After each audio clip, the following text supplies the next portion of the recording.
Yan. One click maghapon. Anyways, mayong hapon sa inyo. So karon gamit na itong Honda Dream. Dugay-dugay na po ni wala kagawas o wala kadagan.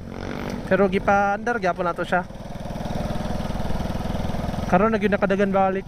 Ato po siyang gi-testing og padagan karon kay gamay na kay siya sprocket karon nya 428 pod.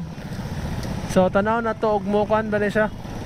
Mo sayad ba ang yang sprocket sa yang chain cover? So far ako mo ko na dunggan nga ni sayad.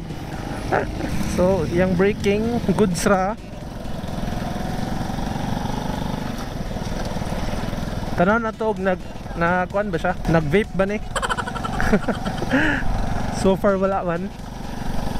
So okay ra ang dinaganan.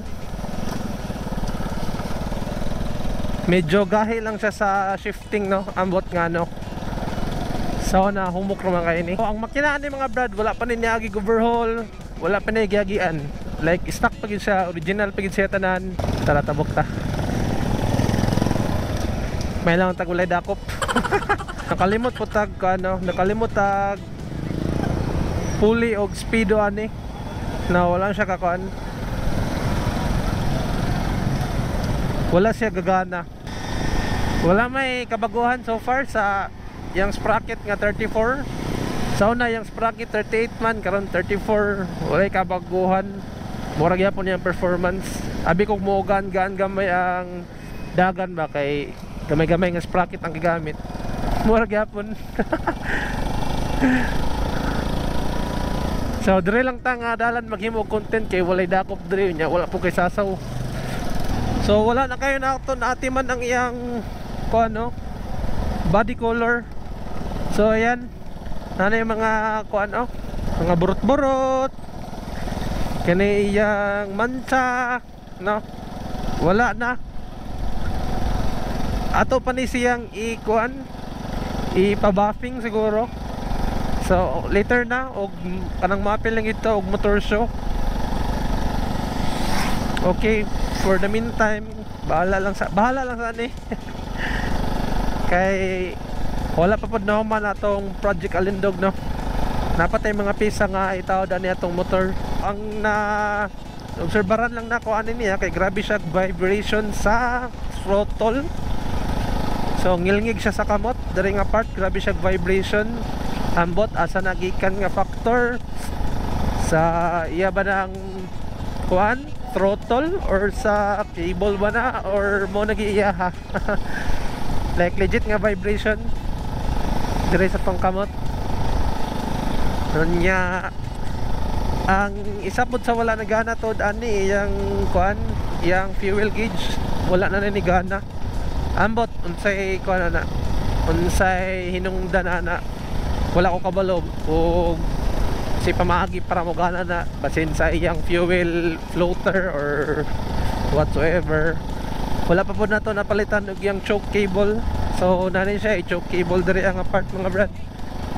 No, na kaning bangag diri para ni siyang choke cable. Yung ano din ang feeling mag-drive og 100cc ba?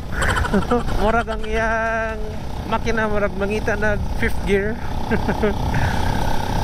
Na kung motor sa una 110 man to pero dili man siya ingani. Smooth man to siya padagaanan. Siguro sa katigulang una pod sa makina no. Walang naingani siya. Or ambot lang. So i-check na to trog na kuan ba? Og nag-vape ba?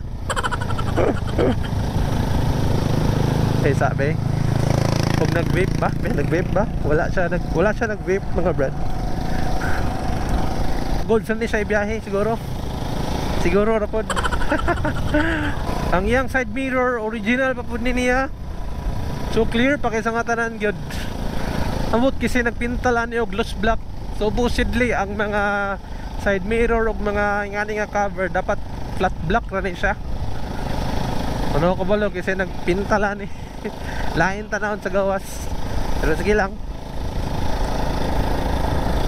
Karon na punta balik nakahimog content no og wala ta nagpadagan sa tong motor. So nangita na ikog perfect timing para mapadagan na to sa outro kay these past days sige gulan kada hapon tas dili pa ko ganahan maghimo content nga perting inita. So karon okay na ang panahon mga brad, karon lagi ta nakahimo content bahin ani nga atong motor. Kay kanay po datong motor, permi na po nato ni himo ano content no, puslan man nga gi-restore na to ni. So himo na to ni content permi. Hantod karon ang performance ani nga motor wala gyapon nagbag-o. Ambot lang ha og ibiyahe nig layo gyud. Dili ko sure. Mo na ang gusto pug ko mo try nga ibiyahe nig layo lagi kay aron kuan gyud ma-test gyud kung kaya bigid sa motor ibiyahe og layo. Kaya bigid ani nga motor mga brad. Eh diri-diri ra man gud niya lisod po kay ni ibiyahe og layo kay wala man gud ni kuan, walay papel. Literal gyud nga walay papel. Tarong baka butang ni iyang airbox kay mura mag naihungaw paminahon sa kuan carb. Ambot lang. So far ang mag-vibrate ra pud sa likod mga brad kanay ang chin cover. Ambot nga na mag-vibrate pud yang chin cover mga brad. So far wala man pud siya ni kuan. Wala man ni sangyad ang kuan. Ang chain sa chain cover. Mo nang itsura sa atong Honda Dream mga brad no. So okay na ba siya pod tanawon. Ang kulang na lang nato nga i-repaint ani kay is kaning iyang crankcase, magneto cover. So sa right side pod kani lisdan pa nato ni siya unya. So far so good na dahil sa diri nga part no. So kani pod ay buak pa siya no. Kinahanglan pa nato ni pa fiber. So dire pod sa iyang kuan front wheel mo lagi na ato siyang i-convert man og disc. So stay put lang sana kung sa siya dira. So i-repaint ra gyapon nato ni silang tanan dire. Maski di na nato gamiton, i-repaint na nato.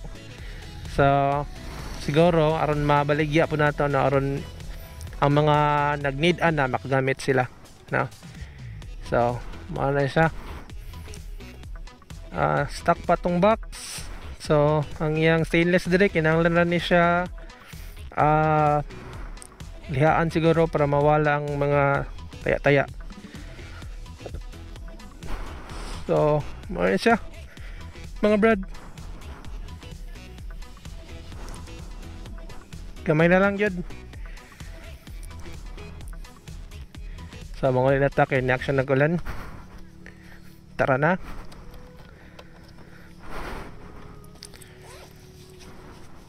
So far tong ligid, check na to.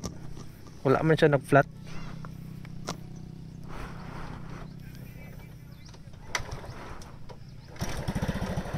Yun.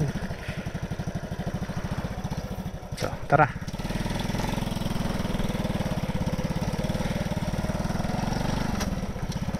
Atong mic ana ni. Nara day.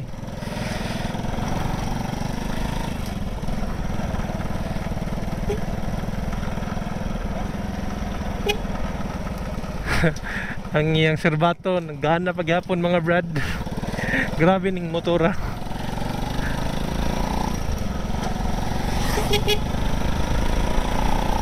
Before tamo uli, tubilan na lang po nato ni siya karon dito sa gas station. Hinoon, ano naman ni mahobsan pero loy po nag mahobsan. So naka YSS man ta karon mga brad. Lahi ra gid ang kuan. Lahi ra gid ang play sa YSS kisa katong iyang genuine nga shock. Tagaktak ito mag-drive ta karon kay medyo na kuan sa YSS ba.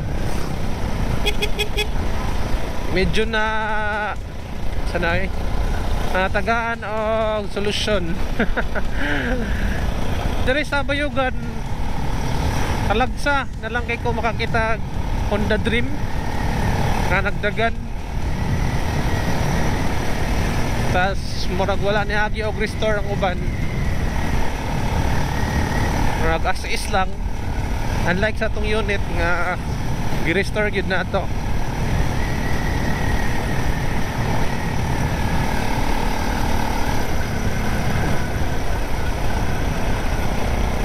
Ang iyang light spot i-try na to Mugana pa ba? Diba? Magana pa ang iyang dashboard, ang iyang fog light, ang iyang kuan be, park light. Gana paghapon. Ang iyang main light, gana paghapon.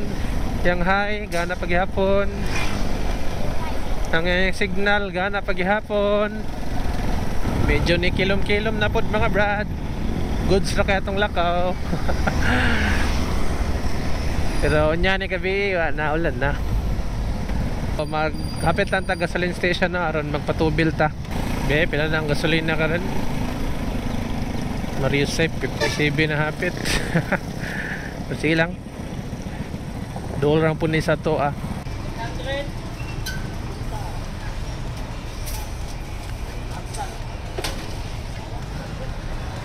Kaya na to biyog, mabre pa ba na? It was at this moment that he knew. He fucked up. Man mabre. What? Why? Why?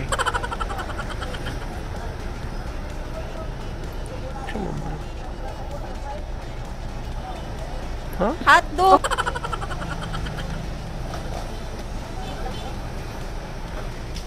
Mabre. Pwede ba ilayo mo sa akin to? Ayoko makita ito. Ilan tapos tubil, hindi man mabre.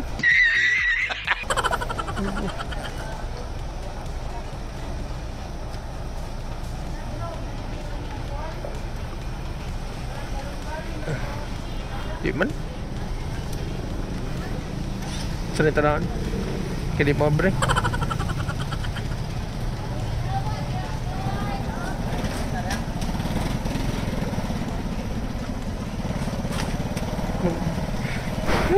Bisgay mo ba to build na? Hindi na mabre. Anyways, di lang yung kabalo mabre siguro. Anyways, ako lang i-share sa inyo ang status aning atong motor nga nagdagan. Sa tanan mga nagbiyahe diya, ride safe sa inyo. Salamat sa pagsubaybay kang biyahe ni Brad ug sa iyang pag-build sa iyang Project Alnog Honda Dream C100. So dagan patag videos nga himon ukol sa atong Honda Dream mga Brad. So ride safe. Peace out.